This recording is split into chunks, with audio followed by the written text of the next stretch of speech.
ఓం శ్రీ దుర్గా జ్యోతిష్యాలయం. రోజులో 11 మందికి ఉచిత జ్యోతిష్యం చెప్పబడును. మీ ఎటువంటి సమస్యలకైనా ఫోన్లోనే పరిష్కారం చెప్పబడును. గురూజీ గురుస్వామి. Phone number 7337050766.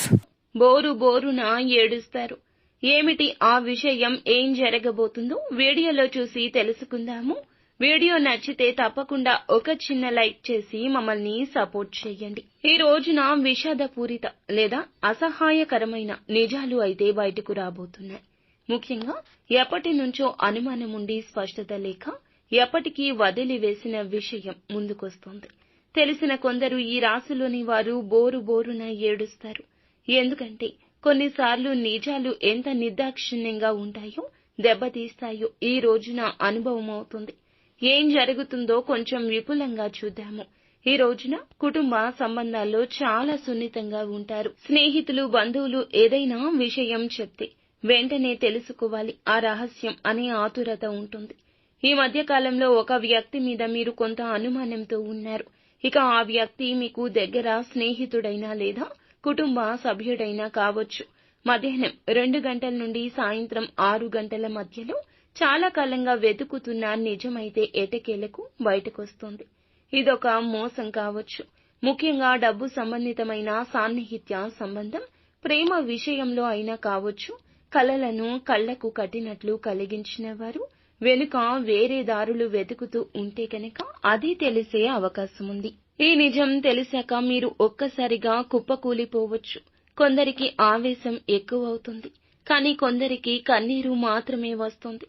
ముఖ్యంగా ఈ రోజున ఈ రాశి వారు బయట కంటే లోలోపల ఎక్కువగా మదన పడతారు. కాబట్టి ఎవరూ చూడకుండా ఏకాంతంలో కూర్చొని బోరున విలపిస్తారు. ఈ విషయంలో మీకు 2 మార్గాలు ఉన్నాయండి. ఒకటి, బాధను మనసులో పెట్టుకుని మళ్లీ దాన్ని కొనసాగించడం. రెండవది, ఎంతైనా కఠిన నిర్ణయం తీసుకుని ఆ వ్యక్తిని వదిలేయడం. ఏది సరిగ్గా అనిపిస్తుందో మీరే నిర్ణయించండి. కానీ ఒకటి గుర్తు పెట్టుకోండి, వృత్తిపరంగా, ఆర్థిక పరంగా ఈ విషయంలోకి ఇంకెవ్వరినీ లాగొద్దు. మీ మనసులోని విషయాలు మనసులోనే ఉంచండి. బయటకు స్లిప్ అవ్వకూడదు. అలా చేస్తే ప్రతిష్టకు దెబ్బ తగులుతుంది. ఇక ముఖ్య విషయం ఏమిటంటే ఈ నిజాన్ని తెలిసి బాధపడితే తప్పకుండా కుటుంబానికి తెలిసే అవకాశం ఉంటుంది. మీ యొక్క భుజాలపై మీ ఇంటి వాళ్ళు సానుభూతి చూపిస్తారు. కానీ సమస్యలను పెంచాల్సిన అవసరం లేదు కదా. ఈ రోజు సాయంత్రం 7 గంటలు దాటాక ఆ వ్యక్తి నుంచి మరొక్కసారి ఎక్స్ప్లెనేషన్ రావచ్చు. నిశ్శబ్దంగా వినండి. తక్షణ నిర్ణయం వద్దు. ఆలోచించండి.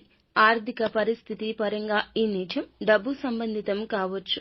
ఇలా అనుకొని లోటులు కూడా బయటపడవచ్చు. ఈ ఖర్చులు ఎటువంటి ఘర్షణ లేకుండా సామరస్యంగా ఎదుర్కోండి. ఎవ్వరికీ అప్పులు ఇవ్వడం లేదా తీసుకోవడం కూడా మంచిది కాదు. ఆరోగ్యం విషయానికి వస్తే ఎక్కువగా భావోద్వేగాలు, నిద్రలేని, హైడ్రేషన్, తలనొప్పులు ఉండొచ్చు. సరియైన నిద్ర అవసరము.